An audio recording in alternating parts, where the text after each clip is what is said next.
김재춘은 1927년 경기도 김포에서 태어나 1947년 육군사관학교에 오비로 입학한 첫 기수 중 하나였습니다. 당시 오비생은 민간인만을 대상으로 모집한 첫 번째 기수였으며 교육 기간은 6개월에 불과했으나 그 짧은 기간 동안에도 기초 군사훈련과 전술 교육, 그리고 리더십 함양에 중점을 두어 실전에서 즉각 활용할 수 있는 인재를 양성하는 데 주력했습니다.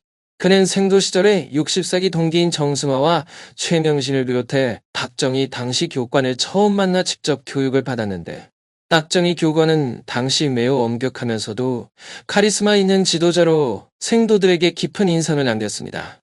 박정희는 육사기에서 중대장으로 근무하면서 전술학 교관을 맡고 있었고, 김재춘이 소위로 임관한 뒤 6.25 전쟁이 발발하자 구사단에서 박정희의 부하로 함께 생사구락을 겪으며 끈끈한 전우애를 쌓았습니다.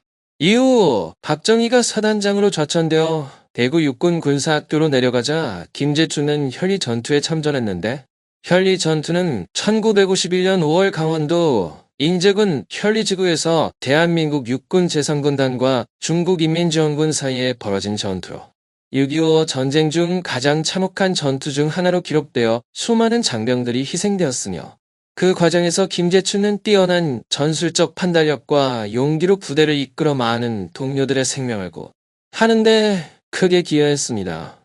김재춘은 당시 현리 전투에서 살아남았고, 동기 정승환은 중공군에게 포로로 잡혔다가 탈출하는 경험을 했으며, 두 사람 모두 전쟁 경험을 통해 더욱 단단한 군인으로 성장했습니다. 전쟁이 끝난 후에도 김재춘은 박정희와 계속 인연을 이어갔으며, 박정희와 유경수의 중매를 섰던 인물이기도 했는데, 이는 단순한 군사적 동료 관계를 넘어 개인적 신뢰와 우정이 깊었음을 보여줍니다. 그는 유경수의 친척 오빠 송재천과 친분이 있어 송재천을 통해 부산 송도에서 두 사람이 만날 수 있는 자리를 마련했고, 박정희의 결혼 준비에 필요한 경비 문제를 김재춘과 직접 해결해 결혼식 준비를 도왔으며, 이러한 일들은 당시 군인으로서의 역할을 넘어 사회적 네트워크를 확장하는 중요한 역할을 했습니다. 1950년 12월 대구에서 열린 박정희와 유경수의 결혼식에서는 김재춘 중령의 부인 장궁이가 신부 들러리를 서는 등 특별한 역할을 했으며, 결혼식 진행 중 결혼 반지가 없어지는 해프닝이 있었지만 김재춘과 돈을 빌려 다시 반지를 구입해 무사히 예식을 마쳤다고 전해집니다. 이후 박정희가 육군 구사단 사령관으로 재직할 때 김재춘은 그의 참모장으로 활동하며, 육군 구사단은 정치인과 언론인의 군부, 민원 해결 창구 역할을 했고, 사교적이었던 김재춘은 박정희 대신 정치권과 언론을 상대하며 군과 민간 사이에서 중재자 역할을 수행했습니다. 1960년사 1구 혁명이 일어났을 때 김재춘은 육군 구사단 참모장으로서 시위의 무력 진압 명령을 받았으나 박정희에게 조언을 구해 실탄 지급을 거부하며 총격전을 막았고, 이로 인해 경무대 명령을 어긴 혐의로 구속되어 사형 선고를 기다렸으나 이승만 대통령 하야 이후 풀려나 복귀했습니다. 이후 김재춘과 박정희는 관계를 더욱 돈독히 하며 이륙 군사정변에 가담했는데, 김재춘은 당시 육군 구사단 참모장으로 병력 동원을 책임지는 핵심 인물이었고, 박정희는 혁명 주체 세력으로 육사기생인 김재춘과 8기생인 김종필 등을 중심으로 5월 16일을 거사일로 정했으며, 혁명 준비 과정에서 김재춘은 쿠데타 실패 위기 상황을 극복하는 데 중요한 역할을 했습니다. 장도영 육군 참모총장이 헌병대를 급파하여 이육주도 장교들을 체포하려 하자 김재춘은 헌병대장 이광선 대령을 설득해 혁명군에 동참하게 만들었는데, 이는 그의 폭넓은 인간관계와 신뢰가 있었기에 가능했으며, 평소 인간관계가 넓고 원만해 군 내부에 적이 거의 없었기에 반란군과 진압군 사이에서 조율이 가능한 인물이었고, 이러한 그의 능력은 이륙 군사정변 성공에 크게 기여했습니다. 장도영 육군 참모총장 역시 후일 회고에서 김재춘의 역할을 인정하며 그의 영향력을 언급하였고, 김재춘의 이러한 공로는 군 내부뿐 아니라 대한민국 현대사에도 중요한 전환점으로 평가받고 있습니다. 그의 탁월한 리더십과 전략적 판단력은 이후 한국 군사사에서 빼놓을 수 없는 부분으로 자리 잡았으며, 많은 후배 군인들에게도 귀감이 되었고, 국민들 사이에서도 그의 헌신과 희생정신이 높이 평가되고 있습니다. 특히 김재춘은 전쟁과 정치적 혼란 속에서도 흔들림 없이 자신의 소임을 다하며 동료들과 국민들로부터 깊은 신뢰를 받았고, 이를 바탕으로 한국 군사 발전과 국가 안보 강화에 크게 기여한 인물로 기억되고 있습니다. 그의 삶과 업적은 오늘날에도 많은 이들에게 영감을 주며 한국 군사사뿐만 아니라 국가 발전에 있어 하나의 중요한 이정표로 평가되고 있습니다. 김재춘의 이야기는 단순한 군 경력을 넘어서 대한민국의 현대사와 군사 발전에 깊이 뿌리내린 중요한 역사적 자산으로서 앞으로도 계속 연구되고 기억되어야 할 가치가 충분합니다. 김재춘 대령은 후 이륙 군사정대를 성공으로 이끄는데 결정적인 역할을 수행하며 혁명 세력 내에서 중추적인 인물로 자리매김했습니다. 새벽 3시에 박정희 장군이 500명의 병력을 이끌고 한강 다리를 무사히 건넌 순간 거선은 성공적으로 이루어졌으며, 이로 인해 김재춘과 김종필 등 핵심 혁명 주체들은 권력의 중심에 서게 되었습니다. 김재춘은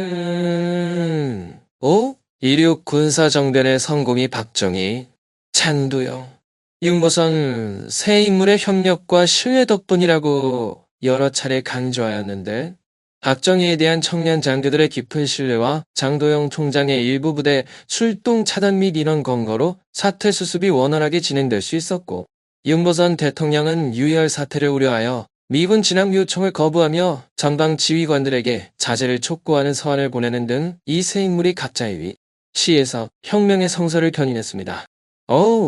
이륙 성공 이후 김종필을 중심으로 한 4기 및 8기 세력이 권력을 장악하였으며, 특히 김종필이 조직한 중앙정보부가 국가 권력 유지의 핵심 역할을 수행했습니다. 1961년 중앙정보부 설립 당시 김종필 초대부장은 우리는 응지에서 일하고 양지를 지향한다는 원칙을 세워 응지에서 묵묵히 일하는 것이 외부에 인정받지 못하더라도 국가 발전에 기여하는 것이 진정한 양지라고 설명했습니다. 한편 4기 출신인 김재춘은 박정희와의 특별한 인연을 바탕으로 방첩부대장을 맡아 중앙정보부와 함께 권력 실세로 부상했고, 김종필과는 강력한 라이벌 관계를 형성하며 이후 민정이양 문제를 두고 첨예한 대립을 벌였습니다. 김재춘은 군정 조항에 따라 군정을 마치고 민정이양을 주장한 반면, 김종필은 사회적 안정을 이유로 군정 지속을 고집했고, 김종필이 비밀리에 공화당 창당 준비에 착수하자 군검경 합동수사본부장인 김재춘은 강력한 수사권을 발동해 그의 움직임을 포착, 철저한 조사를 명령하여 방첩부대와 중앙정보부 간의 갈등이 심화되었습니다. 김재춘은 조사 결과를 들고 박정희를 찾아가 비밀 정치 활동에 대한 해명을 요구했으나 박정희는 전혀 몰랐다며 조사를 지시했고, 당시 박정희는 절대 권력이 아니었기에 어느 한쪽의 손을 들어줄 수 없는 상황이었습니다. 김재춘은 다시 박정희를 찾아가 군인의 정치 개입 금지를 강조했으며, 결국 박정희는 이칠선서를 통해 군으로 돌아가 민정에 참여하지 않겠다는 입장을 공식 발표했고, 이로써 김재춘의 주장이 정론으로 받아들여졌습니다. 이에 더해 능력 있는 박정희의 조카 사위 김종필이 너무 앞서 나가자 김재춘과 그와 동기인 세력들은 그를 견제하며 군부 실력자들에게 김종필의 독주를 막아야 한다고 주장해 광범위한 지지를 얻었고, 상급 장성들도 김종필 세력을 달가워하지 않아 결국 김종필은 중앙정보부장 자리에서 물러나야 했습니다. 그 후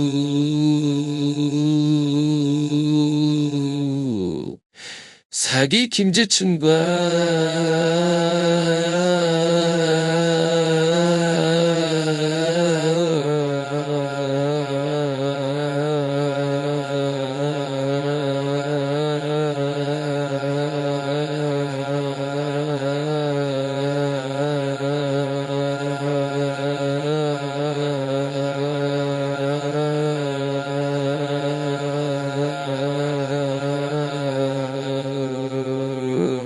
박정희는 어느 쪽도 선택하지 못하고 중도파인 김영순을 임명했으나 그는 2개월 만에 비판 속에 물러났습니다. 이후 박정희는 김재춘을 선택해 1963년 그를 세대 중앙정보부장으로 임명했고, 김종필 세력을 제거하기 위하여 그의 측근 3명여 명을 교체하는 한편 4대 의혹 사건을 폭로하여 김종필을 궁지에 몰아넣었습니다. 김종필은 공화당 창당 자금 부족 문제를 해결하고자 4대 의혹 사건에 깊숙이 개입했으며, 이 사건은 주가 조작에 따른 증권 파동, 일본 파친코 허가 관련 커미션 수수, 세달 자동차 훅 커미션 수수, 거의 호텔 이권 개입 등 다양한 부정부패 혐의를 포함하고 있었습니다. 결국 김종필은 이 사건 연루 사실이 밝혀지면서 정치적 생명을 잃고 은퇴했으며 그의 측근 동료들은 대거 구속되는 등 엄청난 파장을 일으켰습니다. 이로써 쿠데타 세력 간 권력 다툼에서 김재춘의 646, 사기 세력이 우위를 점하는 결정적인 계기가 마련되었고, 김재춘은 정치 사찰 및 정치 활동 근절을 선언하며 국민들의 비판 대상이었던 부패 요소를 철저히 제거하겠다고 밝혔습니다. 그는 군의 본연 임무를 벗어난 정치 개입이나 이권 청탁 행위에 대해 법에 따라 엄벌할 것을 공표하며 군의 투명성과 정당성을 확보하려 노력했고, 이를 통해 군 내부의 신뢰 회복과 국민적 지지 기반 강화에도 크게 기여했습니다. 이후 김종필은 김포공항을 떠나 해외로 출국하여 일본과 동남아시아 등지에서 특명 대사로 활동한다고 발표했으며, 기자들이 그가 잦은 의사로 떠난 것인지 묻자 반반이라고 답해 당시 자해반타해반이라는 말이 크게 유행하기도 했습니다. 김종필은 당시 상황에 대해 여러 차례 회고하며 자신의 입장을 설명하기도 했으며, 그가 겪은 정치적 격변과 권력투쟁의 복잡성을 후일 상세히 증언하여 많은 이들에게 당시 상황의 실상을 알리는데 큰 기여를 했습니다. 김재춘과 김종필 사이의 권력투쟁은 단순한 개인 간의 갈등을 넘어 군부 내 파벌 간 세력 균형과 정치적 방향성에 중대한 영향을 미쳤으며, 이로 인해 한국 현대사의 중요한 분기점으로 평가받고 있습니다. 사실 자회반타반이 아니라 완전히 타의에 의해 간 것이었지만, 김재춘 부자는 김종필 세력 제거를 최고의 목표로 삼다가 5개월 만에 자리를 김영욱에게 넘겨주고 말았습니다. 박정희는 공화당을 둘러싼 내부 갈등이 심해지자 김재춘에게 공화당을 대신할 새로운 범국민 정당을 만들라는 지시를 내렸습니다. 이에 김재춘은 민주계 야권과 여권 일각을 합쳐 범국민 정당 창당을 준비했으나, 중정부장이 만들려던 범국민 정당은 근본적인 약점을 지니고 있었습니다. 군과 민간의 합작이 하는 형태는 표면상 그럴싸해 보였지만, 혁명의 주치의 세력과 그들이 타도를 외쳤던 구 정치인들이 손을 맞잡는 것은 모순이었기 때문입니다. 이에 언론과 여론은 범국민 정당에 대해 비판적이었으나, 범국민당은 자유민주당이라는 간판을 내걸었습니다. 1963년 4월 8일 박정희는 특별 성명을 발표하여 군정 연장에 관한 국민투표를 9월 말까지 유보하고 정치 활동을 허용하겠다고 밝혔으며, 9월 말에 군정 연장 여부를 국민투표로 결정하거나 헌법에 따라 대통령 및 국회의원 선거를 실시할 것이라고 예고했습니다. 이 발표로 22개월간의 민정불참 선언은 사실상 폐기되었고, 민주공화당의 명맥은 유지되었으며, 동시에 김재춘의 범국민 정당 창당 작업은 은밀하게 지원받았습니다. 박정희는 두 정당을 저울질하며 결정적인 순간에 대통령 선거에 나설 후보를 고르려 했던 것입니다. 5월 20일에는 육군 수뇌부를 때대적으로 물갈이하여 군부를 완전한 자리, 추종 세력으로 재편했습니다. 하지만 자유민주당과 공화당 사이에서 저울질하던 박정희 의장은 결국 공화당을 선택했고, 범국민 정당과 김재춘은 낙동강 오리알 신세가 되었습니다. 김재춘은 무임소 장관으로 전락하고, 후임 중앙정보부장에는 친김종 필파인 김영욱이 임명되었습니다. 이렇게 군부, 공화당, 중앙정보부를 장악한 박정희는 대통령 선거 준비에 들어갔습니다. 본인은 군사혁명의 책임자로서 역사적 책임을 느끼며 혁명의 결말을 짓기 위해 제3공화국 민정에 참여할 결심을 내었습니다. 그러나 김재춘은 박정희의 명령을 거역하고 자유민주당을 공화당과 합당시키지 않았으며, 자유민주당에서 대통령 후보를 내세워 박정희 공화당 후보와 대결하려 했습니다. 그는 필립 하비브 주한 미국 대사관 참사관을 만나 미국이 야당 대통령 후보를 지원해주길 요청했으나, 미국 측은 특정 후보 지원에 관여하지 않는다고 거절했습니다. 결국 김재춘은 후임 중앙정보부장 김영욱에 의해 납치되어 외국으로 나가라는 압력을 받았고, 자유민주당 당직을 모두 내려놓고 브라질로 떠났습니다. 흥미로운 사실은 정적 김종필도 브라질에 유배되어 있었고, 두 사람은 코파카바나 해변에서 만나 절친한 사이처럼 회포를 풀었다고 합니다. 시간이 흐른 뒤 김재춘은 김종필에 대해 민정 참여를 통해 이륙혁명이 지향한 조국 근대화와 대화를 책임지고 마무리하려 했던 박정희 대통령과 제피의 판단이 옳았다고 회고했습니다.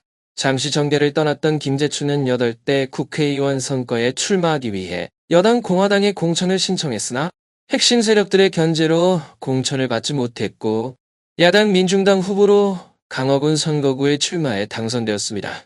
이후 화려하게 정치에 복귀한 그는 공화당에 재입당해 구대의원까지 지냈으나 1978년 제대 국회의원 선거에서는 민주공화당 공천에서 탈락하고 무소속으로 출마해 낙선했습니다. 1987년 대통령 선거를 앞두고 김영삼 후보의 통일민주당 진영에 합류했으나 노태우 정부가 들어선 뒤 과천시 농지를 강제로 수용당하는 고초를 겪었습니다.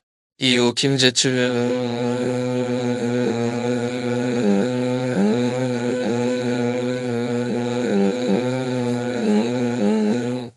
박근혜 대통령이 정계에 입문하자 두 사람의 화해를 주선하기도 했습니다. 말년에는 축산단체연합회 회장과 한중내수연합회 회장 등을 맡아 활발한 활동을 이어갔으며 2014년 1월 87세의 나이로 세상을 떠났습니다. 김재춘은 슬하에 5남매를 두었고 이 중 두 아들은 충북대와 연세대 교수로 재직했으며 장남 김태호의 장녀 김미영과 대한항공 조원태 회장의 장남 조원태가 결혼하여 한진가와도 연을 맺었습니다. 조원태 모친 이명희 씨와 김미영 모친 김명숙 씨는 경기고 동문이자 독실한 불교 신자로 오랜 인연을 쌓았으며 결혼식에는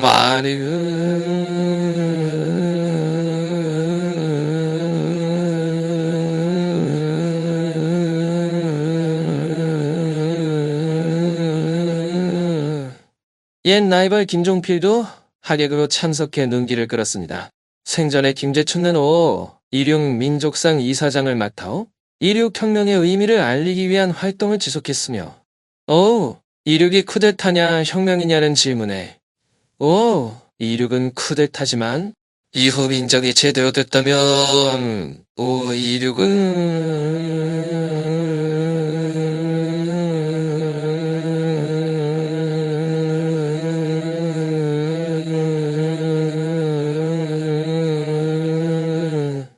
오늘 이야기는 여기까지입니다. 재미있게 보셨다면 구독과 좋아요 부탁드립니다. 지금까지 역사 비디오였습니다.